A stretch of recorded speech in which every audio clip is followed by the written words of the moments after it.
Yo,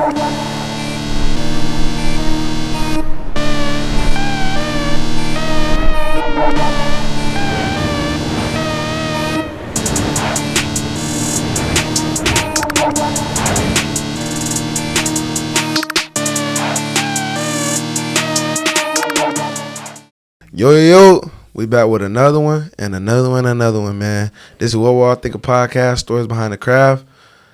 Man, this is a hot take edition. I want to talk about my RollingLoud experience, man. You know, I went to RollingLoud last year. I will be going again this year. I definitely had a great time, learned a lot, seen a lot of famous artists performing live.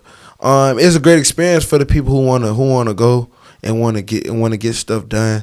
I think if you go into RollingLoud, rule of thumb, make sure you dress comfortably. Make sure you have some comfortable shoes on.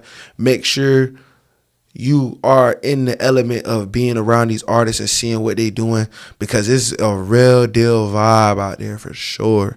I think one of the biggest things that really set RollingLoud apart from a lot of things I did last year was the fact that it felt like I was supposed to be there. Like, it felt fun, it felt good. I enjoyed it. I think it was one of those things where you're on a high that you can't get off. Like, you're on a high that you can't. Bro, like, I left RollingLoud 3 days later and I was still thinking about it every single day for like a week. And I was like, damn, I never felt something like that before. So yeah, make sure you dress comfortable, make sure you be ready. I seen my boy Lil Yachty for the first time. That was a lit experience. That was the only really thing I was going there for. But before I see him, I seen the All-Star, the GOAT himself, Destroy Lonely, man. I seen him. He was really doing his thing. Like, literally, like, people was running like fast as hell to come see him. And I'm like, bro, I'm tapping. I'm like, bro, who the hell is this? They're like, you don't know who this is? This is Destroy Lonely. And I'm like, bro, I don't know no damn Destroy Lonely, whatever the name is. And it was just, ever since then, I've been locked in, like, listening to his music. And I think that was like the thing. You really there. People are really there to listen to good music, good vibes. And it was just a great time. I think that the next one, I'm going to be more vetted. I'm going to be understanding a lot more how it goes, because, bro, my feet was hurting. My body was hurting. I was dehydrated. Make sure y'all drink water. Like, water is very imperative when you go to RollingLoud. You gotta drink you some water. Like, water is like the main thing. Like, I don't even like water, but I was drinking bottles of water every hour on the hour. It was super hot because we was in Miami. It was at the Miami Dolphins Stadium. That bit was lit. Playboy Cardi was a different experience too. He came out there on a car, jumping up and down, flames everywhere. It was crazy. Lil Uzi Vert video was crazy. He was doing his thing for sure. I think Lil Uzi was one of the top performers. Don't hate me for this, guys. I did miss Nardo Wick. Nardo Wick was on at the same time as somebody that I wanted to really watch. Ice Spice was lit. All she did was twerk, though, but it still was lit. You know what I'm saying? Because you want to see these artists in their element. You want to see these artists. You want to feel them. You want to be making sure they're obtainable. And I think that was really the thing I really enjoyed. Like, Key Glock was definitely a vibe.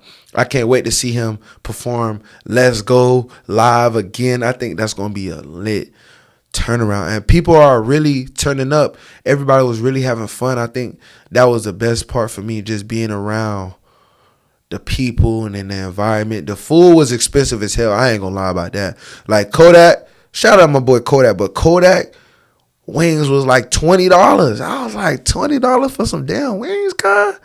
Nah, bro. I wasn't vibing with that. Kodak was trying to rape a nigga out there. Cheese. We all come from the struggle, Kodak. You know that. So, please, you know what I'm saying? If you going to go to RollingLoud, make sure you have some money. Money is the biggest thing, too, because you want to go. Your merch is like $60 to like $200. You want to buy merch. I bought me a hat. Next year, I'm going for the jacket. You know I like to keep it 100 on the pod. A$AP Rocky performance was terrible. It was trash. I love A$AP Rocky. Don't get me wrong. A$AP Rocky is one of my favorite artists. But his performance was terrible. He didn't perform none of the OG stuff. He didn't even give us like a mix like of the old stuff and try to flip it. Nah, he just played straight new stuff. And I was just not having that. 21 Savage was definitely a vibe. He was definitely kicking his shit. I think he was one of the bright spots, but he's not really a performer to me. I think he's too chill to be a performer. I think he just need to stick to doing music videos and doing interviews. Ray Shermer, I always butcher their name. I think they were great. They had surfboard. They were surfing the crowd. They was doing their thing. Another person that I tapped in with heavy V's, he's from Detroit. He was doing his thing. I think I didn't listen to his music, but he had like a great fan base, great crowd out there. I think that was lit. Ski Master Slump God.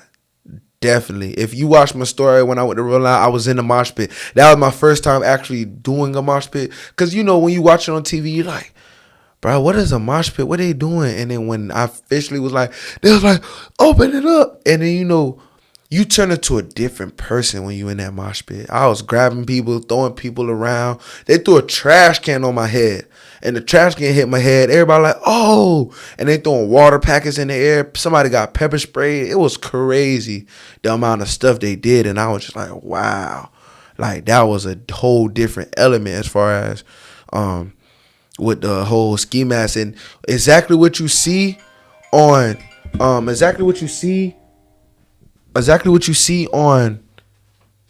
the YouTube is exactly what you get. You get all that. You get everything and then some. You know what I'm saying? I think that was the funnest part. It was exactly what I seen on YouTube, and it's like I said, it's a high you can never get off of. Like, bro, I went to work the next day and I was just like, oh, damn, bro, nothing like that RollingLoud feeling. Nothing like it, bro. Like, I felt like I'm gonna go to RollingLoud to like forever. I don't know. It was a great vibe. It was well money spent. I think if you're gonna go to RollingLoud, just my opinion, you should bring at least like $500 with you, cause like I said, you don't want to buy merch. You gotta eat. You need room and board, things of that nature. You want to make sure you well prepared, and you want to make sure you eating good, and you hydrating. You want to rest up because you literally doing a whole 10-hour shift. You coming there from 3 and you leaving like 1, 2. Because everybody has their times. And you know how artists be. They be wanting to come late. They don't be wanting to show up on time. Because Ice Spice was like 3 hours late. And Kodak didn't want to get off the damn stage. So it's like you going to be there. You vibing because you see your favorite artist. But it was lit, man. Shout out to SCY Jim. Free him. He performed. He rocked the stage. Shout out to Wiz Having. He definitely rocked the stage. And it was just, like I said, it was just a vibe. Shout out to Lil Wet, too. He rocked the stage. He was on the big stage with the big DJs. It was definitely one of them. Like, I seen Shaq West. I seen Dej Loaf. Oh, how could I forget about Dej Loaf? Dej Loaf performance was amazing. If you went to Jones High School, bro, Dej Loaf had us in the chokehold for my whole 4 years. Especially my first year in high school, Dej Loaf was one of the artists that got me through my freshman year. With Back Up, Hey There. She played all the classics. And that's what I was saying about A$AP Rocky. He should have played all the classics at first, bro. Don't give me the new stuff. I wanted to hear Peso. I wanted to hear Goldie. I wanted to hear all them trap, Purple Swag. He didn't give me none of that. I was really upset about that. But Playboy Cardi, Travis Scott was definitely a vibe. Travis Scott had the club. I wouldn't even say club, had the stadium rocking. People was really, really tapped in. Like, it was really like a movie for real. Like, his voice, like, one thing about these artists, they really pay attention to everything. And they want to sound like they songs. Like, so when he was singing, you could hear the auto-tune. That was, like, really the biggest thing for me. I really think, like, he really did his thing. But overall, the RollingLoud experience for me personally was a 10 out of 10. I wouldn't give it no bad reviews. You're going to feel sore. You're going to be tired. But that just comes with you being a human. But overall experience, the people, I didn't get in no trouble. Nobody was rude. You bumping into people. But everybody was nice. Everybody was fun. I ain't going to lie. My first day there, they literally broke the gate. Because the security wouldn't let them in. They broke the gate into it. And it was like, bro, we want to get in. We want to get in. And it was lit. For real, for real. So, yeah, man. If you haven't, or if you did, go to RollingLoud, man. I'm telling y'all, tune in. But RollingLoud experience for me was a 10 out of 10. But y'all like, comment, subscribe on the video. We out. Peace. Hey, what's that? Turn it up.